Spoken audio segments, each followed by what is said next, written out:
Welcome back to the deep dive. This is where we take a whole stack of dense sources. We've got research papers, expert interviews, corporate guides, and we boil it all down for you. Right. It's just something you can actually use immediately. Exactly. And today we're tackling what is, well, arguably the single biggest hurdle for millions of people learning English around the world. It's that confidence paradox. Mm-hmm. I mean, you can read a 50-page report, you can follow technical docs, you understand a long email threads. Your passive skills are solid. Oh, for sure. But the moment you have to actually speak, say in a team meeting or with your boss, Your brain just locks up. the words are gone, you know what you want to say, but it all comes out jumbled and your confidence it completely tanks. Mhm. The material you shared with us is so interesting because it totally resets this problem. So our mission today in this deep dive is to show you a really powerful, counterintuitive truth. And that truth is, Yeah. you do not need complex academic fluency to communicate professionally. Not at all. In fact, it's the opposite. The research is just overwhelmingly clear on this. Simple English isn't just for beginners. It is often the most efficient, professional, and clearest way to operate in any global business. So today we're giving you that blueprint, the one that lets you stop worrying about advanced grammar and just start building real functional confidence. Right now. So I guess the best place to start is to just dismantle this really core assumption people have. Yeah, this myth. The myth, exactly. Let's get into our first section. Why simple is actually smart. Well, what's so fascinating here is it's really a psychological hurdle, isn't it? So many learners think that to sound smart or authoritative, they have to use these complex sentences, this high-level vocabulary. Right, complexity equals professionalism. That's the trap. But the sources all argue that in a fast-paced global workplace, complexity is a bug. It's not a feature. A bug, I like that. Exactly. I mean, think about it. When you try to build a complex sentence, especially when you're nervous, you just inherently increase the risk of errors, of awkward phrasing, and most importantly, Misunderstanding. misunderstanding. You're on a video call, say, with 5 people across 3 continents. You give this long, meandering update. By the time they've processed the structure of your sentence, they've lost the actual content. That delay costs real time and money. The core insight here is that communication fails when the listener has to translate your mental acrobatics into their understanding. And simple English just minimizes that translation effort. It's direct. This isn't just a theory, though, is it? You mentioned that big companies are actually mandating this. They are.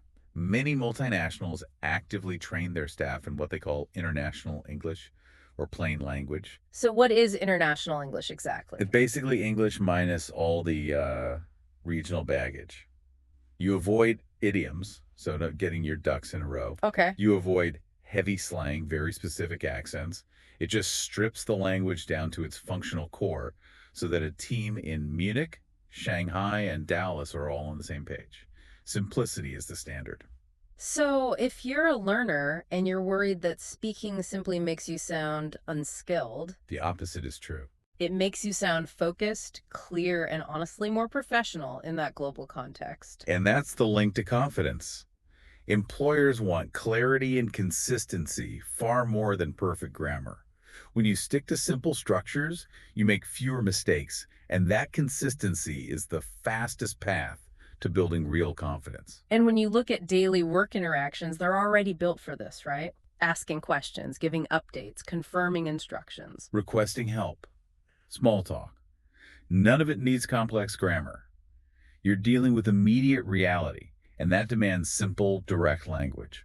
Okay, so if we accept that simple speech is the professional standard, the next question is, what do we actually practice? Right. That brings us to the essential language tools for quick mastery. This is your toolkit. The first step is to define the battlefield.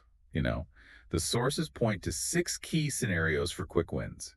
Basic greetings, asking for instructions, giving updates, Team meetings, talking to and clients. of course, just that simple workplace small talk. Okay, so that's our focus. Now for the grammar shortcut.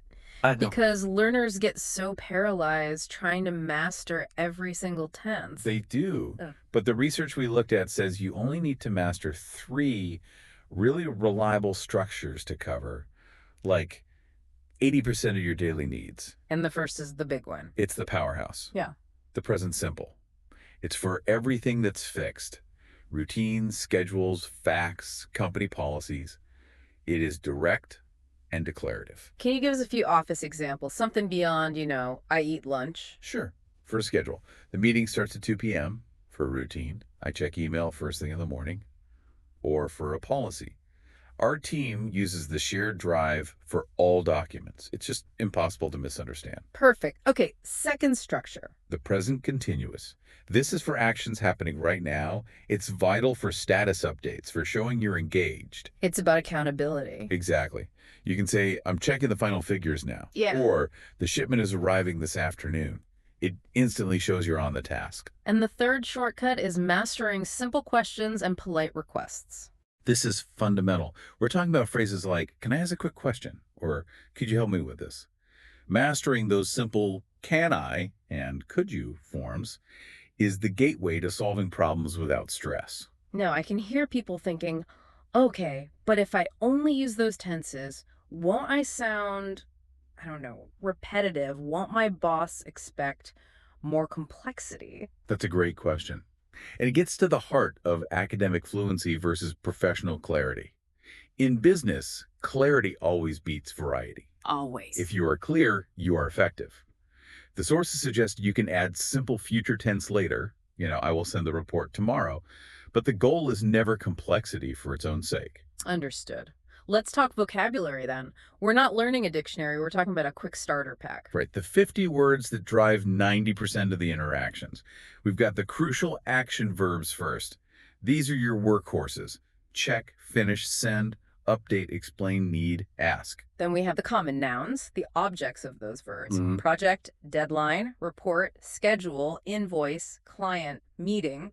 And finally, a few really useful adjectives to add context quickly: urgent, ready, busy, available, complete. Just using those three categories, you can build clear, concise sentences instantly. That makes perfect sense. So we have the structures, we have the basic words. Now let's move on to the simple phrases for immediate action. This is what you use when the pressure is on. Yeah, these are your safety net. They're universally polite, they're clear, and they work in pretty much any business setting. We have to start with the most important skill for reducing errors, asking for clarification. So many mistakes happen because people just pretend they understood. Don't fake it. The key is to be direct but polite. So instead of just what, you use a phrase that buys you time. Could you repeat that, please? Or can you speak a bit more slowly? What if it's a specific word you don't know? Then you say, I'm not sure I understand that part, or even, what does that word mean? I know a lot of learners worry that asking for a repeat is rude or it makes them look incompetent. The sources say it's the exact opposite. Asking for clarification shows you value accuracy more than your ego. A moment of awkwardness is so much better than a huge project error down the line. It's a risk management tool. It is. Then, once you have the information, you need to confirm it. Confirming information is just about ensuring accuracy. The simple tag questions are great for this, right? Brilliant. So the deadline is Friday, correct? Or we need to finish this today, right?